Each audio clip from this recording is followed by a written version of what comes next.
Émotionnel ou rationnel, en accord ou à l'opposé. Les rencontres de l'heure. Alors, on est avec Emmanuel Latraverse et Marc-André Leclerc. D'ailleurs, Marc-André, on va se parler bientôt de ton nouveau livre. On a reçu ton livre sur le hockey mineur et la violence. Et écoute, en lisant la 4e de couverture, tu m'excuseras, mais je savais pas que tu étais un nageur émérite. Alors, j'ai appris ça. Ça a l'air que c'était connu de tout le monde. Donc, je viens d'allumer, moi, là.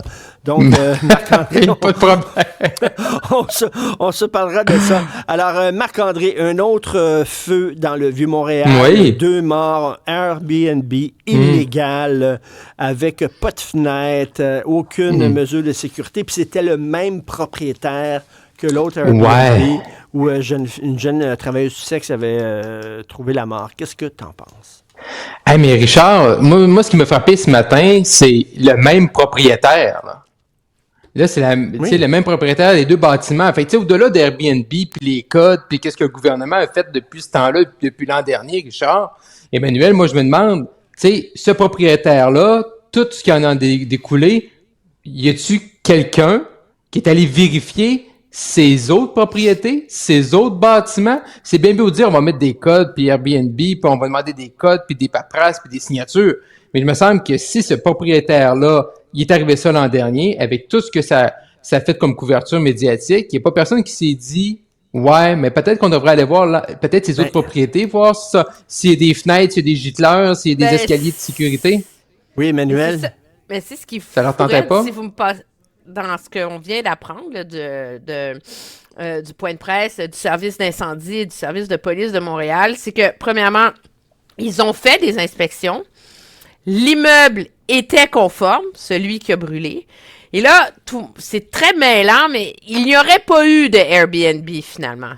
C'est que ce qu'il y avait au-dessus, c'était l'extension de l'hôtel qui était l'adresse voisine. Donc, c'est une espèce d'auberge de jeunesse assez miteuse, là, en jugé par les commentaires sur les sites de réservation. Et le service des incendies de Montréal avait jugé l'immeuble sécuritaire. Mais là, l'enjeu, c'est que va lire les commentaires là, aussi récents que printemps dernier. Il y a plein de gens qui sont allés et qui disent il n'y a pas de fenêtre dans les chambres. Ben oui. C'est un danger public. Ben Emmanuel, il y a un journaliste du Journal de Montréal qui est allé prendre des photos là-bas. Ben oui, mais attends, tu vas tomber à terre. Oui. Alors, il n'y avait toujours pas de fenêtre en mai dernier. Puis là, moi, j'ai envoyé ça il y a quelques minutes, là, c'est pour ça que je suis un peu en retard pour me brancher, à Yves Poirier qui est sur le terrain, notre journaliste Kevin Crane, j'ai trouvé, c'est vrai, il n'y avait pas de fenêtre jusqu'au printemps dernier. Puis il me dit, mais c'est pas grave, pas de fenêtre. Là, je commence ça, c'est pas grave, pas de fenêtre. Il dit non, il dit, selon le service des incendies, c'est pas obligatoire d'avoir une fenêtre. Bon. Ah ben. Alors, moi, je t'avoue, là, si c'est bel et bien le cas, là, les jambes me scient en deux. Parce que moi, j'ai peut-être vu trop de films dans ma vie, là. Puis je comprends que les normes de conformité à pour les évacuations des incendies, c'est que la route d'évacuation, c'est supposé être un escalier. Ça prend des gicleurs ou des alarmes de feu.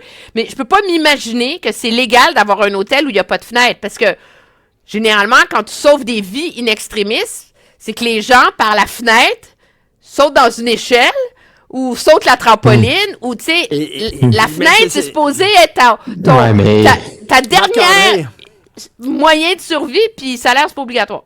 Marc-André, j'ai une amie elle avait un duplex sur le plateau, et là, il y avait des problèmes sur son balcon. Il a fallu qu'elle change les planches du balcon chez elle, OK? Fait que là, elle est allée chercher des planches, puis elle les a mis.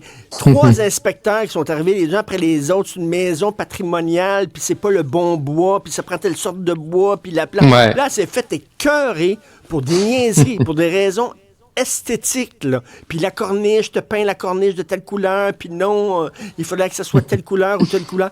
Mais par contre, pas de fenêtre dans une auberge de jeunesse. Alors, c'est pas un enjeu? Ouais, mais Emmanuel, là, c'est grave. Je te jure! Mais non, mais c'est parce qu'on a fait un débat, puis bon, il y a eu la situation l'an dernière, mais tu sais, il y a un débat. Puis là, aujourd'hui, comme le débat est reparti, là, sur les méchantes plateformes, là, étrangères, Airbnb, tout ça. Mais là, ça serait pas ça, au moins. Mais ça veut dire que ça fait 1 an qu'on dort sa Switch, Emmanuel, là. On s'est déchiré pendant 1 an sur les plateformes, mais le problème, c'est les exigences qu'on demande à ces bâtiments-là. Ben c'est oui. ça que, Ben, après, ça va prendre 1 an. Hey, c'est décourageant, là. Non, je veux dire que là, pendant que la ministre Proulx, là, elle est en train de demander des codes, puis des signatures, puis ça, c'est tes conditions, puis là, des gens qui vont aller vérifier, y es-tu enregistré, y es-tu dans la bonne zone? Pendant ce temps-là, il n'y a pas personne qui a pensé que c'était peut-être bon d'avoir une fenêtre s'il y avait un feu dans un bâtiment de plusieurs étages. Écoute, j'espère, tu vois, j'attends de faire une entrevue avec Yves Poirier sur le sujet en ouverture de la visite à 16h, mais je vous raconte ce qu'il vient de m'expliquer au téléphone, parce que moi, j'étais toute excitée d'avoir trouvé des exemples qui en avaient vraiment des chambres d'hôtel, pas de fenêtre, puis là, Yves, il me dit, Emmanuel, calme-toi, là, c'est pas un enjeu. C'est pas un facteur dans la conformité pour la sécurité des incendies qu'il y a une fenêtre ou pas dans un immeuble.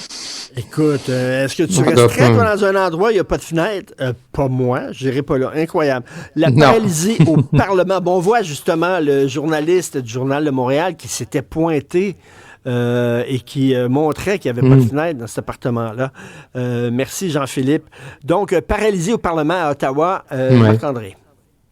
Ouais, ben là, c'est au Parlement présentement, là, on a parlé ensemble des derniers jours, on s'entend qu'il ne se passe plus vraiment grand-chose. Là. Sauf le projet de loi sur l'assurance médicaments, où, dans 1 semaine, jour pour jour, il va probablement avoir le 3e vote, donc 3e lecture, puis ça va se rendre en sanction royale. Il n'y a aucune modification des sénateurs. Et ça, c'est comme la clause, c'est comme le projet chéri du NPD, là. Et là, dans 1 semaine, là, ce projet-là va être adopté, va devenir sanction royale, va être mis en exécution probablement autour du printemps prochain. Donc, moi, ce matin, en me levant, quand j'ai vu ça, je me suis dit, il y a encore une fenêtre pour une élection cet automne. Dans un Parlement qui est dysfonctionnel, mais la fenêtre est là, là. Le Bloc, ses affaires, lui, ça marche pas pantoute. L'NPD, lui, il n'y a plus rien à cirer. Son projet de loi chéri est en train de passer comme du beurre dans la poêle. Fait une élection cet automne, je pense que c'est toujours possible.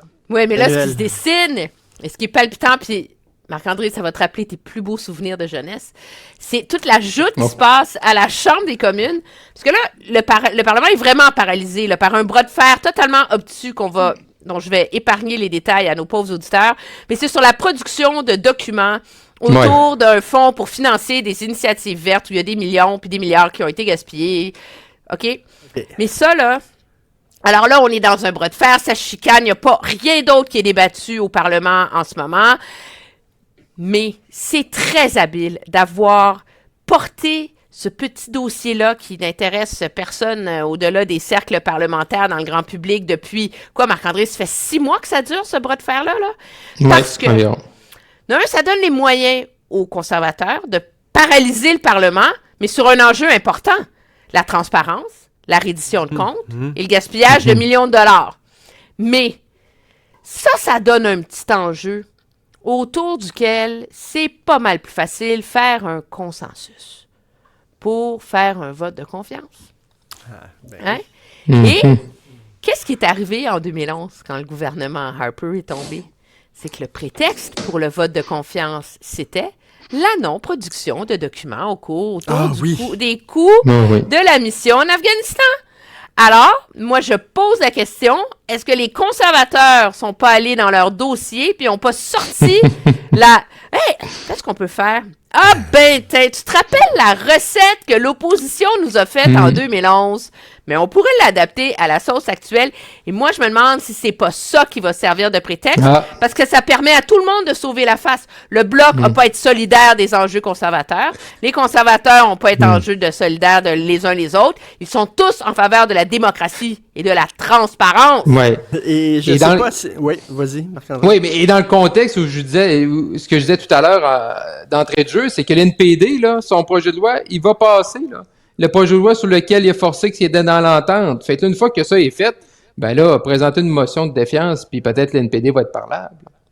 Je ne sais pas si vous avez vu rapidement tous les deux aujourd'hui dans le National Post le résultat d'un sondage léger une majorité de Canadiens ne veulent pas que le gouvernement Trudeau s'entende avec le Bloc québécois et qu'il accommode encore le Québec, qu'il donne encore des cadeaux au Québec.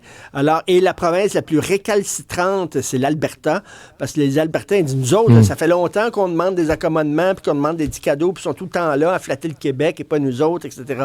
Rapidement, des réactions. Je suis pas surprise. C'est une tendance qui est là depuis longtemps, puis c'est la raison pour laquelle M. Trudeau a trouvé une façon fort élégante de dire au Bloc québécois, regardez les amis, là, amusez-vous, évertuez-vous tant que vous voulez. C'est pas par vous que je vais assurer ma survie. Si j'ai à négocier avec quelqu'un, ça va être le NPD. Puis c'est ce qu'on a vu dans le vote cette semaine à la Chambre des communes.